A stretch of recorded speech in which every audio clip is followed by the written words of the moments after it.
Mesechus Kesubos Daf Tzadi Daled begins immediately following a Mishnah, and it contains a number of halachos and cases about partners and partnerships. So the Mishnah, which we had just seen, discusses what happens when four women have a ksuba on the same man. They were all married to the same man. He died. They all want to collect the ksuba, and they did not all get married at the same time, and therefore they have a chronological order. The halacha is that they collect in chronological order, and if anyone has nothing left by the time it gets to her, she doesn't collect anything. Therefore, the Mishnah said, women number 1, 2, 3, and 4 all have to swear to the women that come after them that they didn't collect anything in this ksuba yet, and they're collecting now for the first time. And the reason is because whatever they get is going to be a loss for the ones that come later if there's not enough. And therefore they are bal dvarim, they are in direct competition, and they have to swear. Now there's a machlokas in the Mishnah between the Tanna Kama and Ben Nanis if the fourth one has to swear. No one's coming after her. By the time she comes to collect, everybody else already got it. If there's anything left for her, no one else is going to lose. Tanna Kama said she doesn't have to swear, and Ben Nanis says she has to swear anyway. Lumar wants to know what is the reason for her to swear. Why should the fourth one swear? So Lumar brings 3 different explanations as to why there might be a machlokas, why Ben Nanis would say that she has to swear anyway, and what the Tanna Kama holds to disagree with it. So the Gemara's first explanation is that the case is that one of the first 3 women, let's say woman number 2, is going to lose her land, and that's because it's later discovered that the land that she collected as payment for her ksuba was not lawfully her husband's. It's going to be taken away from her, and therefore she now wants to come and take away the fourth. She can take the third also, but she wants to take the fourth woman's land. She wants to say, hey, I had priority over you to collect my ksuba. I was married first. What I thought I collected is actually a flub, and therefore I want to take your land away from you. So the machlokes between Tanna Kama and Ben Nanis is she able to take that land away?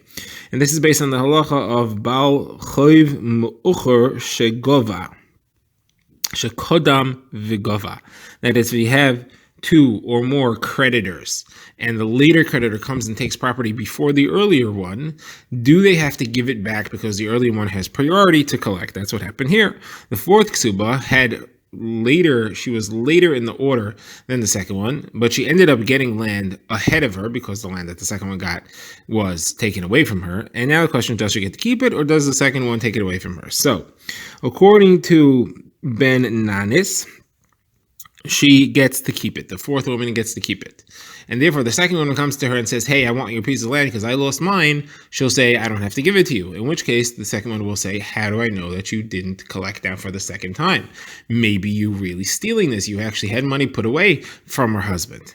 There, the fourth woman has to swear. And that's why Ben Nanis says she has to swear. Now, the Tanna Kama disagrees, and the Tanna Kama says, when she comes and says, hey, give me the land, she's going to have to give her the land. And therefore, there's no reason to make her swear. There's nothing she could possibly hold on to by swearing.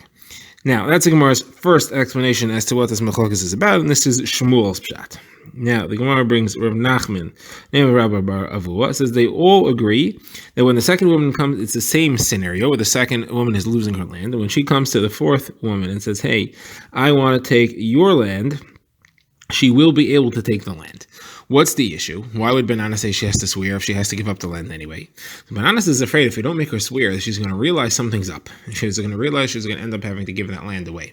Therefore, she's going to destroy it. As long as she's holding on to it, she's going to totally work it to the bone, eat all the fruits, and ruin the land. And therefore, to prevent her from ruining the land, we make her swear as a charade so that she thinks she's going to be allowed to keep it. And then when it gets taken away from her, it'll be in good quality. That is the Gemara's second pshat. According to this pshat, everybody agrees that she's going to lose the land. The only question is, are we concerned that she's going to destroy it or not? According to Ben Nanis, we are. According to the Tanna Kama, we're not concerned she's going to destroy the land. Whereas the third pshat comes from Abaye, and he says they're arguing over the halacha of Abaye Kshisha, someone else, and that's the question of the Yisomim. And this is not, the fourth woman here is not, this is not a case of anybody losing their land, and the fourth woman is not going to swear to the other wives. The fourth woman is going to swear to the children. And that's because any land that's left, any property that's left over after the ksubas are collected goes to the orphans, goes to the inheritors. Now, the halacha is that anybody who wants to collect from inheritors' property, and whatever they're collecting is being taken away from the inheritors' property, we've seen in the Mishnah that you have to swear to the inheritors that you don't have anything laid up, anything set aside to collect this ksuba. Now, that was said by orphans who are children, minors. Abaye Kshisha said it applies even if they're adults, even if they're gedolim. And the question here is, this was a case where they are gedolim, and the question is, do we hold like a bayik shisha or not? Bananas holds like a bayik shisha, and therefore the fourth woman has to swear to the children whose property she is depriving by collecting. And Tanna Kama says, no, you only have to swear to minors, you don't have to swear to adult children, and therefore she doesn't have to swear. Gemara now brings a halacha that apply to partners, and this is going to be challenged or supported from our Mishnah. And then we're going to get to a number of other unrelated halachos of partners and partnerships. So the first halacha is as follows. This is the statement of Rav Huna. It says you have two partners, brothers or partners, either one, that have a court case against someone else. Now, one of the partners goes and represents the two of them in court, and he loses the case. So the second partner comes and says, hey, my partner lost, I didn't lose, and therefore we're going to have to relitigate this case over again. He's talking to the one that they're against, you against me, because just because my partner has to pay it doesn't mean I have to pay him my share. If I would have been there, I would have won. So Rav Huna said the halacha is that he can't say that, because you say the partner who represented both of them. Therefore, he's a shliach for both of them, and you don't get to relitigate the case for each half. So Gemara says, when Rav Nachman came to Surah, he asked about this halacha, and he was told it's supported from our Mishnah. Our Mishnah says the first woman swears to the second woman, and the second woman swears to the third woman, and the third woman swears to the fourth woman. What about the third woman challenging the first woman? Could she do that? Could the third woman come and say, hey, first woman, you swore to the second woman, now I want you to swear to me? Just because you won in court by swearing to the second one doesn't mean you get to swear to me. Doesn't mean you beat me. I want to litigate against you myself. So she can't do that. The first one only has to swear to the second, and the second only has to swear to the third. You don't have to swear to all of them. So therefore, you see that you cannot relitigate the case, even if once someone who's on your team lost, that's it. So Gemara says it's not necessarily a proof. Because here, all that's happening is making them swear. Once you swear, you swore. Does it make a difference if you're swearing in the face of one person, or you're swearing in the face of two, or you're swearing in the face of three, or different ones? A shvua is a shvua. However, in the case with two partners that are arguing against a third party, if one partner lost, the other one could say, I would have had a better taina. I could have all kinds of claims. I might be a better arguer. I could have won the case. And therefore, it's possible that you do get to relitigate it. It says Gemara, even if you do get to relitigate it, it's only if he wasn't present and not available to come to court. If he could come to court to try it when the original partner was there, he could have gone himself. He can't go relitigate it afterwards. He can't skip court and then relitigate the whole thing. You don't get a second bite at the apple just because you missed it the first time. If you weren't around and you couldn't make it, then you get to have a claim a second time. But if you could have been there, you can't just appeal by not showing up the first time and try to get a second shot because you didn't come the first time on purpose. The Gemara now discusses another case. This case is where two people come to court with a deed of sale, a contract of sale for the same piece of land on the same date exactly. It almost looks like the same contract, except that the names are different. One person says he bought the field on a specific day, the other one says he bought the field on the same day, and they each have a valid bill of sale. So the question is, the person who sold it, who did he sell it to? What are we supposed to do? So, and they each are the same date. We can't even say that one was prior to the other one. So Gemara says, Machlokes Rav and Shmuel, what to do? Rav says, split it. They both have an equal claim, split it. Shmuel says it's something called Shuda D'Daini, which means that it's up to the judge. It's up to the Dayan to try to figure out what to do. He should investigate, try to do research, try to figure out who is the one that the seller really wanted to sell it to. Maybe he had a special relationship with him. And the other one, he was just trying to rip off. He was just fooling him. So try to figure out what he had in mind to do, and then that's who you should award the land to. So Gemara wants to know, what is this machlokes based on? And the Gemara goes to Maseches Gittin, the machlokes between Rabbi Meir and Rabbi Eliezer, Ede Mesira Karti or Ede Chasima Karti. It's Rabbi Eliezer. So this machlokes is about when you have a contract, when you have something that takes place via a document. What is the function? What makes the transaction happen? Is it the document that itself makes it happen, and therefore the signatures on the document is what makes the actual transaction take place? Or is it that the handing what you do with the document, the giving of the document, that's what makes the transaction, and the signatures on the document are just to prove that it was done valid. But the actual transaction is what makes it take place, and the witnesses who see the transaction, they are the ones who are really making it happen. So again, according to Rabbi Meir, it's Eidei Chasim Chati, which means that the signatures that are signed on and make it a valid transaction. Whatever it says in the contract is what the transaction is, because the contract is what makes the transaction. According to him, it makes no difference who the person wanted to give it to or who he gave it first. If he gave one at 5 o'clock and one at 6 o'clock, it makes no difference. The contracts are indistinguishable from each other, and therefore they're the same. So the Gemara wants to say that is probably Rav's Shita. Rav is passing like Rabbi Meir. The contracts are indistinguishable, therefore you split it, because there is no possible way to say the judge will try to figure out what he had in mind and which one he gave it to first. He didn't give it to any of them with priority over the other. Even if he gave one before the other, it doesn't give him any extra power over the other, because the document is what makes it happen, and the documents are identical. According to Rabbi Eliezer, however, it's the giving of the document that makes the transaction, and therefore it depends which one was given first. Whichever one was given first is the one who bought the land, and the other one was ripped off. Now, we don't know who it is. The only reason why we have signatures on there is just in case the people who saw it disappear, they die, they go somewhere else. We don't have any record of it. We don't have anybody to testify, so we have signatures that are a written record that this was actually given and took place. But it's really what actually is given with the shtar, what's given with the document, that makes the transaction. Therefore, one is before the other, and therefore Shmuel says it's up to the judge to try to figure out which one was given first. Says the Gemara, not necessarily is this pshat in the Machlokes Rav and Shmuel.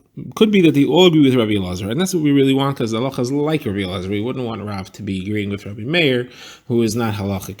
So the Gemara therefore says they both agree with Rabbi Elazar, and they say that it's Eidi Mesira, and therefore whichever one got the document first is the one that really was the one who was supposed to be awarded the land. The problem is we don't know what to do, because we don't know who got it first. We don't have any proof. What are we supposed to do in a case like that? So that's the argument of Rav and Shmuel. What should I do where I can't establish? According to Rav, since you can't establish it, split it. According to Shmuel, it's better than splitting it, which is for sure not the correct psak, because he gave it to one of them and not the other. He didn't give half to one and half to the other. So the better thing to do is to try to figure it out, to do the research and try to come to a conclusion. Who did he really mean to give it to, and who was he trying to fool? Says Gemara, this is not correct. There's no point in trying to make everybody fit with Rabbi Elazar, because Rav actually paskins like Rabbi Meir. So therefore, the correct pshat is to say that Rav holds like Rabbi Meir and Shmuel holds like Rabbi Elazar. Where do you see that? Because Rav says, we have Rabbi Yehuda in the name of Rav, the halacha is like Rabbi Elazar as far as Gittin go, and it was said over to Shmuel, and he said that is true for other documents as well, which clearly shows that Rav disagrees. Rav says the halacha is like Rabbi Elazar as far as Gittin, but not as far as other documents. Therefore, in this case where you have a contract of sale, he holds the halacha like Rabbi Meir, and therefore that is why he says you should split it, because there is no difference between the two. The Gemara asks a kasha on Shmuel from Rabbi. It says straight out, if you have two stories that both are written on the same day, probably for the same deal, so the halacha is split it. So it clearly says like Rav, it's against Shmuel. Shmuel says not a kasha. Shmuel will tell you this price is Rabbi Meir. Rabbi Meir is the one who says he split it, because he says that both contracts come out on the two contracts are equal, and the contracts is what decides the deal. So I hold like Rabbi Elazar, and therefore I would not hold like this brisa at all. So the Gemara says there's a problem. This can't be Rabbi Meir, because the next case in the same brisa says that if he wrote it for one, then he wrote it for one, he didn't give it to him. Then he wrote a second one, and he gave it. It goes to the one who got it second. It goes to the one who was written second because he got it first. That's clearly Rabbi Elazar. Rabbi Elazar says it goes by when you give it. According to Rabbi Meir, they were both written the same day. It's going to be split. So it's not correct. It wouldn't be accurate to say that you give it to the one who received it first, which is the one who was written second. So obviously this is Rabbi Elazar. It's Rabbi Elazar, so why do you say split it? Obviously, Rabbi Elazar still holds split it, because he in a case where I don't know which one got it first, the better idea is to split it so they each get at least half, rather than have the judge try to figure it out and maybe make a mistake. So you see, Shmuel's not correct. His brisa clearly says that Shmuel's wrong. You don't, in a case where you don't know, where it belongs to one and not the other, and you don't know, it's better to split it, not what Shmuel said, which is to try to figure it out. Shuda the daini. So the truth is that concept itself is a machlokas tanayim. You're right. This brisa clearly holds that when you don't know what to do, you don't know what he meant, you should split it.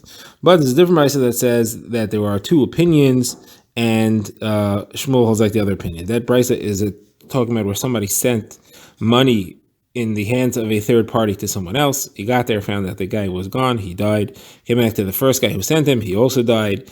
The inheritors didn't work out either. Anyway, you had a situation where you do not know what you were meant to do. The Chachamim said they are split it, And there's another opinion that says the third party should figure it out. He should try to do a shuda kind of thing and figure out what the messenger would have wanted him to do with it. So there you see the same concept.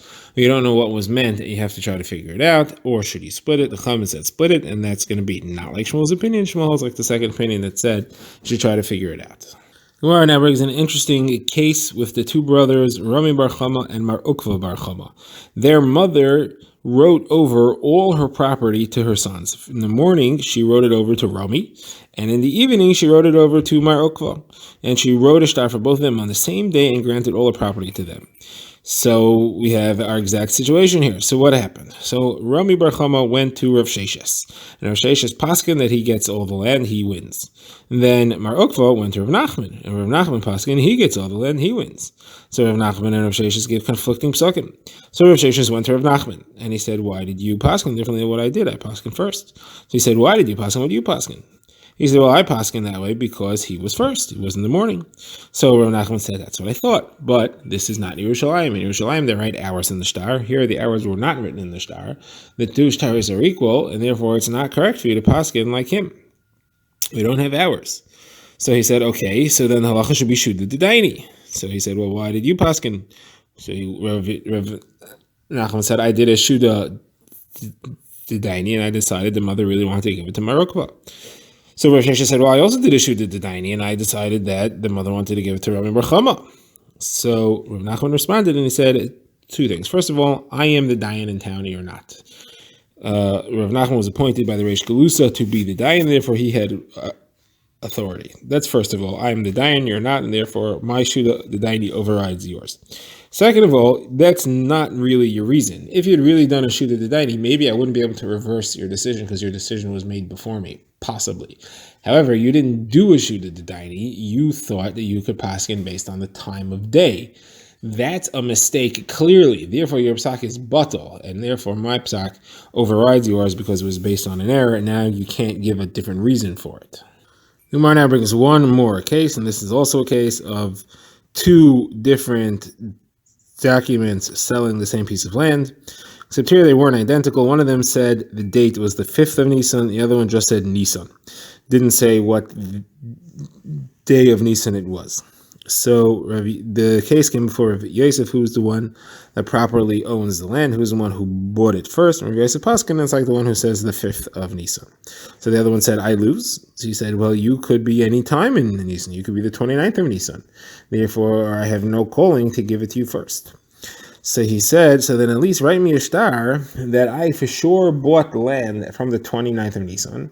So anybody who bought land from the seller after me didn't have a right because he took my land. Because I really bought something from the 29th. The worst case scenario is that I bought a piece of land on the 29th of Nisan. Now there's no land left. And that's because the seller sold other land in Iyar. So give me a piece of paper that I own any land. I have a right to take any land that he sold in Iyar. So I'll go to somebody who bought an Iyar from the seller, and I'll take his land away. So it's not going to help you because that person who bought land in Iyar, you want to take his land away, he's going to tell you, you have no right to take my land because your sale was really maybe the 2nd of Nisan. And therefore, the person you lost to, who had the document that said the 5th of Nisan on it, you lost incorrectly. You were supposed to take his land. Go start up with him. What do you want from me? So what's the solution for this guy? He's going to lose either way. So the Gemara says what he should do is he should go to the person who won the land with the document that said on it the 5th of Nisan and get him to write a power of attorney and say that he represents him. This way, this guy is now representing him and the guy who says 5th of Nisan. One of them two gets to take land away from the guy who bought an Iyar. Because they're both fighting over the same piece of land. The guy bought an Iyar, his piece of land definitely goes to one of the two of them.